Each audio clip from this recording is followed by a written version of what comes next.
आज की ये कहानी यदि आपका दिल छू जाए तो वीडियो को लाइक किए बगैर बिल्कुल नहीं जाना है और वीडियो को जितना हो सके अपने दोस्तों के पास शेयर ज़रूर करना है। अम्मा, आपके बेटे ने मनी ऑर्डर भेजा है। डाकिया बाबू ने अम्मा को देखते हुए अपनी साइकिल रोक दी। अपनी आंखों पर चढ़े चश्मे को उतारकर आंचल से साफ कर वापस पहनती अम्मा की बूढ़ी आंखों में अचानक से एक चमक सी आ गई।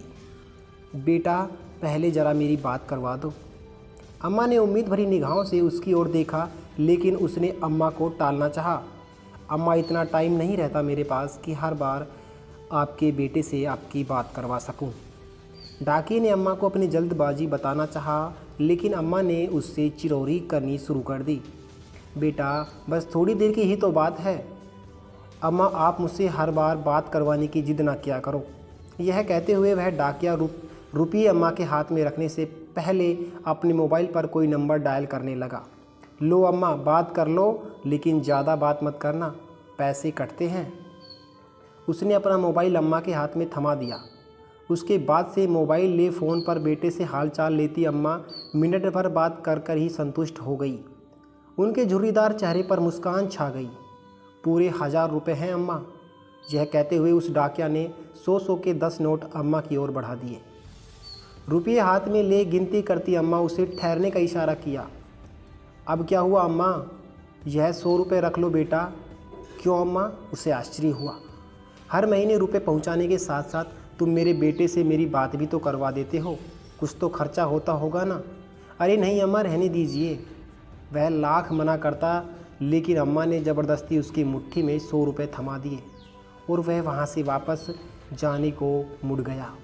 अपने घर में अकेली रहने वाली अम्मा भी उसे ढेरों आशीर्वाद देती अपनी देहरी के भीतर चली गई।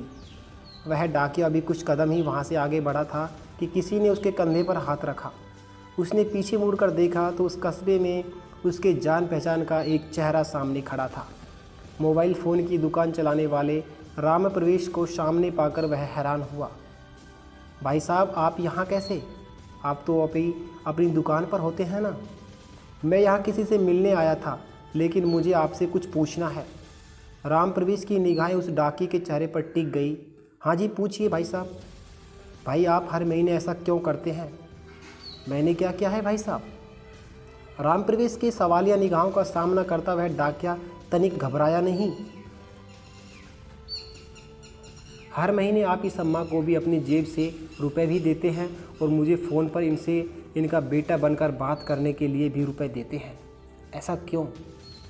राम प्रवेश का सवाल सुनकर डाकिया थोड़ी देर के लिए सक पका गया, मानो अचानक उसका कोई बहुत बड़ा झूठ पकड़ा गया हो।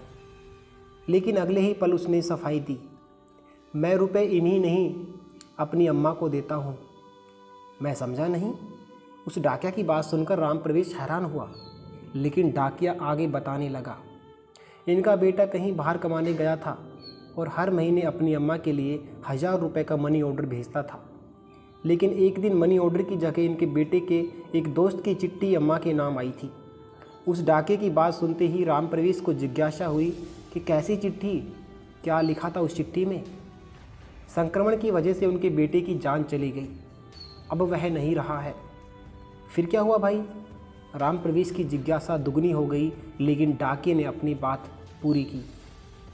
हर महीने चंद रुपयों का इंतजार और बेटे की कुशलता की उम्मीद करने वाली इस अम्मा को यह बताने की मेरी हिम्मत नहीं हुई और मैं हर महीने अपनी तरफ से इनका मनी ऑर्डर ले आता हूँ। लेकिन यह तो आपकी अम्मा है नहीं, तो फिर आप क्यों लेके आते हो? मैं भी हर महीने 1000 रुपये भेजता था अपनी अम्मा को, लेकिन अब मेरी अम्मा भी कहाँ रही। यह कहते हुए उस डाकिया की आंखें भर आई। हर महीने उससे रुपए ले अम्मा से उनका बेटा बनकर बात करने वाला राम प्रवेश उस डाकिये का एक अजनबी अम्मा के प्रति आत्मिक स्नेह देखकर निशब्द रह गया। दोस्तों, वीडियो अगर आपको थोड़ी सी भी पसंद आई है तो इस वीडियो को लाइक ज़रूर करना, और यदि आप अपनी माँ से प्यार करते हैं तो वीडियो को दोस्तों के पास शेयर करके चैनल को सब्सक्राइब ज़रूर कर लेना। धन्यवाद।